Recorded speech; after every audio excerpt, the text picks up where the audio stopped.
Então, vamos lá. O que pode promover, então, esses acidentes, né, de trabalho? Então, a gente vai ver alguns exemplos. A gente tem a inadequação técnica, que são as famosas gambiarras. Então, muitas das vezes a pessoa acha que ela sabe fazer, ela dá conta de fazer, independente se ela tem um conhecimento técnico, se ela não tem, ou às vezes ela tem um conhecimento técnico, mas não quer cumprir ali as regras de segurança, ou quer pular uma etapa das regras de segurança. Ah, eu vou trocar uma lâmpada. Para que eu vou desligar o disjuntor? Eu dou conta de trocar sem desligar o disjuntor. Beleza. Na hora ali, você, por um acidente, encosta no condutor e pode desequilibrar do seu banquinho, que foi colocado em cima de algumas tábuas e em cima de uma mesa improvisada.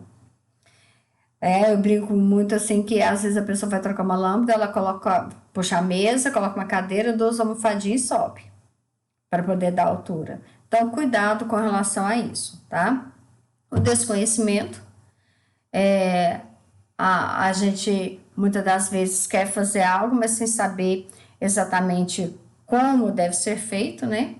Falha em treinamento. A falha de treinamento ela pode ocorrer por má instrução mesmo e também por não prestar atenção nas instruções que são dadas. Então, quando vocês não assistem os vídeos e simplesmente copiam a tarefa de alguém, é uma falha no treinamento, tá? Não provocada pelo instrutor, mas sim por vocês mesmos que burlaram ali o treinamento. O excesso de confiança, eu faço isso há muito tempo, eu já sou eletricista há anos, eu dou conta de fazer. Não, é um choquinho à toa. Então, excesso de confiança. A pressa, não, vou ter que descer aqui, eu vou ter que ir lá, o disjuntor está muito longe, eu estou com pressa, eu preciso fazer rápido. Tá. Não funciona também. Economia financeira, então às vezes não quer contratar um profissional adequado, não quer comprar uma ferramenta adequada para você trabalhar. Você, não, eu estou sem dinheiro para poder comprar, sei lá, divide em várias parcelas, faz o serviço, compra uma ferramenta, faz outro serviço, compra outra ferramenta, mas mantenha as ferramentas adequadas. A economia financeira, às vezes, ela é desnecessária, não desnecessária, né? Ela é inadequada para o eletricista. A gente precisa ter mais a questão da segurança. O uso incorreto ou não, o uso do EPI. Então, tem gente que até coloca um capacete, mas não prende a jugular.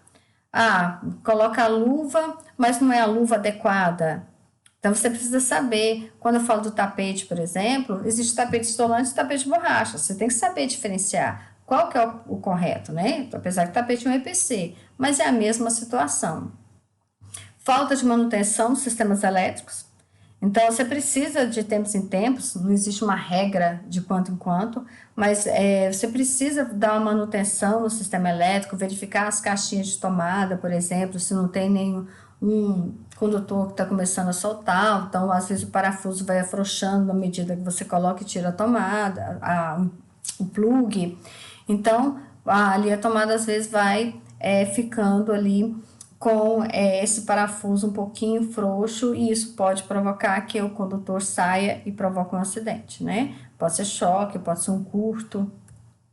A sobrecarga em circuitos elétricos, então tomar muito cuidado quando a gente fala que o sistema ele tem que ser dimensionado de forma correta, você tem que verificar se aquele condutor ele suporta aquela corrente que vai passar, se a carga que você está aumentando o seu sistema, o seu circuito ele suporta, se o seu disjuntor vai estar adequado. Às vezes você até pode trocar o disjuntor por por um maior, mas às vezes não, porque no caso do seu condutor ele vai estar com uma corrente máxima que ele suporta inferior à do disjuntor. Então você tem que verificar essas questões para que não tenha uma sobrecarga no circuito elétrico. Utilização de materiais de má qualidade. Gente, bate na tecla. Se você vai comprar um eletroduto, você tem que comprar um eletroduto que está dentro das normas. Então, ele tem que atender a NBR. Os condutores têm que atender as NBRs. Tá? Então, utilizar materiais bons, materiais de qualidade, vai durar mais, vai ter uma instalação com a melhor qualidade, com a maior segurança.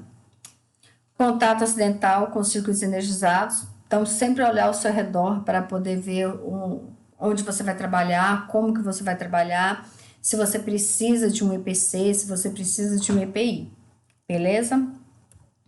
Então, a gente tem uma pesquisa também realizada pela Abracopel, que foi divulgada em 2017, que fala sobre algumas casas que foram pesquisadas e todas elas têm pelo menos um item que não atende à norma técnica. Ou não atende a NBR 5410, ou não atende a NR10, ou não atende as normas específicas das concessionárias. Então, todas as casas, elas apresentaram algum problema na instalação. Tá? Então, as instalações residenciais são as mais precárias e concentram a maior parte dos acidentes. Segundo o anuário, é comum encontrar em residências produtos de qualidade duvidosa, instalação realizada por profissionais não qualificados. Então, a gente precisa pensar, às vezes até os alunos comentam assim, professora, lá na minha casa, na casa de alguém, né, na casa de um amigo meu, tem 3 interruptores que comandam um determinado ponto de iluminação, mas só funciona se um interruptor estiver numa determinada posição. É porque foi realizado por um profissional não qualificado. Ele tem que saber, em cada pontinho do interruptor, qual que é o condutor que você vai ligar. Se é fase, se é neutro, se é retorno. Então, o profissional qualificado, ele sabe como fazer a ligação, tá? Não, a tomada só funciona quando acende a luz. Então, também foi feito por um profissional não qualificado. Então, acidentes com eletricidade não é brincadeira. Eles podem causar muitos transtornos e prejuízos, tanto financeiros quanto na saúde das pessoas. Eletricidade requer muito cuidado, portanto, nada ser negligente ou manusear aparelhos eletrônicos ou entrar em contato com a rede elétrica. Então, é importante atentar se estar, né, em dia com as normas da NR10. Alguns acidentes são causados pelo não cumprimento dos procedimentos padrão de segurança estabelecidos pela NR10. Para assegurar a proteção aos trabalhadores, o treinamento é fundamental para que todas as medidas de segurança sejam efetivas, né? Sejam atendidas. A conscientização dos riscos, das medidas de controle, da utilização dos EPIs, contribui para a diminuição dos acidentes de trabalho. Capacitar os colaboradores, né, os funcionários, para exercer as atividades irá proporcionar mais segurança para todos os ambientes de trabalho. Importantíssimo. Utilizar ferramentas e equipamentos adequados ao trabalho, use-os com segurança, ter quadro de distribuição dentro da norma, né, da NBR 5410 e bem dimensionado, com os disjuntores termomagnéticos, DRs, DPS, usar os CPIs que contém o certificado de aprovação e apenas para as atividades que destina. Um detalhe, a CA, que é o certificado de aprovação, ele tinha sido extinto, né, agora nesse nosso governo, mas ele retornou, tá? Então, já está sendo cobrado o CA novamente e as empresas pediram prazo de adequação aí, mas os equipamentos de proteção individual têm que ter o certificado de aprovação novamente. Ficar atento a qualquer anormalidade, barulho fora do normal, um cheiro de queimado, uma faísca, calor excessivo daquele equipamento, né? Então, ficar atento com relação a isso e fazer a manutenção periódica das instalações elétricas. Então, em caso de acidente, é obrigatório abrir uma CAT. Então, o que é a CAT? Ela consiste no ato de informar a Previdência Social de que um trabalhador sofreu um acidente de trabalho ou está sofrendo de alguma doença ocupacional relacionada ao trabalho. A empresa ela é obrigada a informar a Previdência todos os acidentes de trabalho ocorridos com seus empregados, mesmo que não haja afastamento das atividades. Há um tempo atrás, só quando ocorria afastamento. Agora, já, mesmo se não tiver afastamento, tem que informar. Até o primeiro dia útil seguinte ao da ocorrência. Em caso de morte, a informação, a comunicação tem que ser imediata.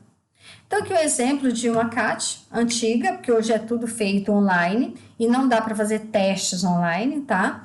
Então, eu peguei uma antiga mesmo. Então, aí fala o nome da empresa, o estado, a cidade, qual que é o nome do acidentado, a idade, data de admissão, data do acidente, qual que é a função dele, o horário que foi o acidente e como foi o acidente. Então, o colaborador Manuel Garcia Braz, a retirar uma antena da torre, 90 metros de altura, né?